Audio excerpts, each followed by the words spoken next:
5 दिन से जेल में बंद यूट्यूबर एल्विश यादव अब जेल से बाहर आ गए हैं, लेकिन जो उनकी अकड़ है वो अभी भी बरकरार है। सांप और सांपों की जहर की खरीद फरोख्त मामले में फंसे एल्विश को नोएडा से बेल मिली थी, लेकिन वो घर वापस जा नहीं सके। रात की ही जो जेल थी वो उन्हें वहीं पर गुजारनी पड़ी, यानी कि जो जमानत मिली थी उसके बाद पेपर वर्क हो रहा था, इसीलिए एक और रात जेल की सलाखों के पीछे गई। इसके बाद एल्विश यादव को यूट्यूबर मैक्सटन यानी कि सागर ठाकुर से मारपीट मामले में गुरुग्राम में ड्यूटी मजिस्ट्रेट के सामने पेश किया गया, जहां से बेल मिल गई। यूट्यूबर मैक्सटन मामले में समझौते का शपथ पत्र दे चुका था, लिहाजा एल्विश को जमानत मिल गई, उसे छोड़ दिया गया। भले ही एल्विश को अदालत से जमानत मिल गई, लेकिन यह आदेश दिया गया कि अपराध दोबारा नहीं होना चाहिए। ऐसा करने पर यह जमानत निरस्त कर दी जाएगी अगर दोबारा इस तरह का कोई केस सामने आता है तो। अब कयास ये लगाए जा रहे थे कि एल्विश को जमानत मिलना मुश्किल है, लेकिन एनडीपीएस की एक धारा हटते ही केस कमजोर हो गया। 7 साल से कम सजा का प्रावधान होने पर बेल मिल गई। अगर ये धारा नहीं हटी होती तो 7 साल कम से कम सजा होती, तो फिर जमानत मिलना मुश्किल था। ऐसे में संजय राठौर हमारे साथ जुड़ गए हैं ज़्यादा अपडेट के साथ इस खबर पर। संजय, पहले नोएडा पुलिस की तरफ से राहत मिल गई, वहां कोर्ट ने जमानत दे दी, और फिर कल गुड़गांव में भी यही राहत मिली है। गुरुग्राम कोर्ट ने सशर्त जमानत दी है कि दोबारा इस तरह का केस सामने नहीं आए। जी बिल्कुल रचना, जिस तरीके से हम बात करें एल्विश यादव पर एक के बाद एक जो है मामले दर्ज हुए, तो कहीं ना कहीं एल्विश यादव की जो मुश्किलें हैं वो भी लगातार बढ़ती जा रही थी। लेकिन मैं कल की बात करूं तो पहले नोएडा कोर्ट से एल्विश यादव को जमानत मिली, तो उसके बाद जिस तरीके से गुरुग्राम में एक सोशल मीडिया पर वीडियो वायरल हुआ था जिसमें एल्विश यादव अपने अन्य साथियों के साथ एक यूट्यूबर जो कि सागर ठाकुर नाम का यूट्यूबर था उसके साथ मारपीट करते हुए का वीडियो सोशल मीडिया पर लगातार वायरल हुआ था, जिसके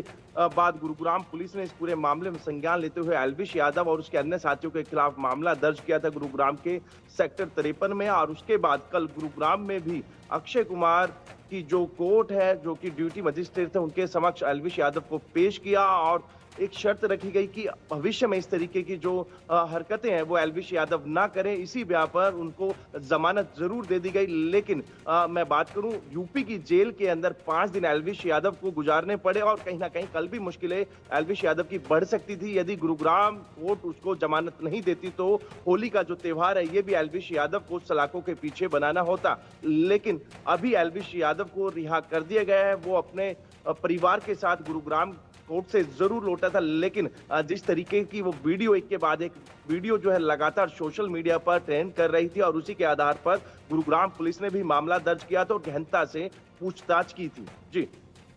लगातार एल्विश यादव की मुश्किलें बढ़ती दिखी, पूछताछ हुई, सख्ती भी हुई, और इन सब के साथ ही सशर्त अब जमानत मिल गई है, जैसे कि संजय राठौर बता रहे हैं। संजय, जिस तरीके से ये खबर सामने आई, एल्विश यादव के चूंकि बहुत से फॉलोअर्स हैं, उनकी भी निगाह थी कि भाई छूट जाए, लेकिन एल्विश यादव पर जो गंभीर आरोप थे उनको लेकर भी बहुत से फॉलोअर्स ये सोचने लगे कि इस तरह की चीजों में एल्विश कैसे इन्वॉल्व हो सकते हैं, क्योंकि जो ब्लाइंडली फेथ कर रहे थे, जो ब्लाइंडली सपोर्ट कर रहे थे, उनके लिए तो ये बहुत बड़ा झटका था, क्योंकि इस तरह के वीडियोस कई सामने आए हैं जिसमें वो सांपों के साथ में है। और अब जानकारी ऐसी भी थी कि पूछताछ में उन सब बातों को कबूल भी किया है कि कैसे कैसे मीडिएटर का काम किया।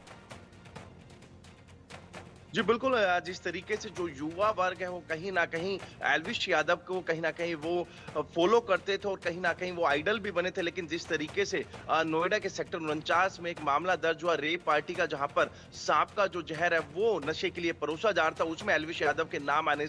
के बाद कहीं ना कहीं कुछ जो यूथ है वो कहीं ना कहीं एल्विश यादव से दूरी भी बनाते नजर आए। लेकिन जिस तरीके से एल्विश आर्मी जो है वो लगातार सपोर्ट कर रही थी और कहीं ना कहीं हैशटैग कर कर इंसाफ की मांग कर रही थी, लेकिन जिस तरीके से एक के बाद एक मामले दर्ज हुए तो कहीं ना कहीं एल्विश यादव के साथ जो तमाम युवा जुड़े थे कहीं ना कहीं वो खासे दूर होते नजर आए हैं। सबसे पहले मैं बात करूं तो नोएडा की जो रेप पार्टी थी जहां पर एल्विश यादव का नाम सामने आया, जहां पर प्रतिबंधित सांप का जो जहर है वो परोसा जा रहा था पार्टी के अंदर। दूसरा गुरुग्राम की बात करूं तो गुरुग्राम में यूट्यूबर के साथ मारपीट का जो वीडियो वायरल हुआ, तो एक के बाद एक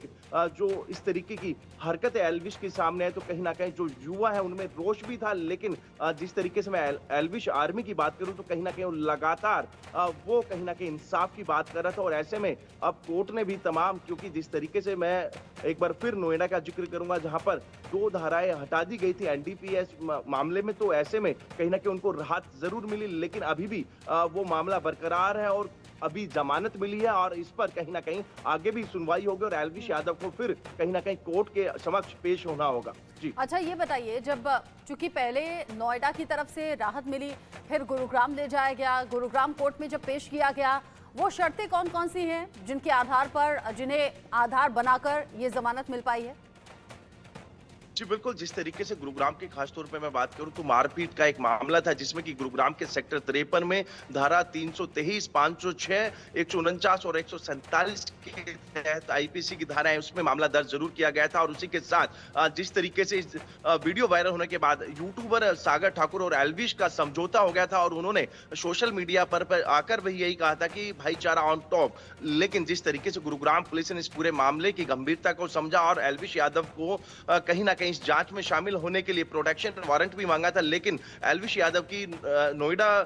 जो जेल है वहां से जमानत हो गई थी और उसके बाद प्रोटेक्शन वारंट पे उनको गुरुग्राम एल्विश को लेके आए और उसके बाद कोर्ट में पेश किया गया। और कहीं ना कहीं जिस तरीके से आपसी समझौते का जो एफिडेविट है वो कोर्ट में लगाया गया, क्योंकि जिस तरीके से दोनों ही यूट्यूबर आपसी सहमति से उन्होंने कोर्ट में एक एफिडेविट भी दिया, जिसके बाद कोर्ट ने इस जमानत को भी मंजूर किया और कल वो अपने परिवार के साथ गुरुग्राम कोर्ट से रवाना हो गया था। जी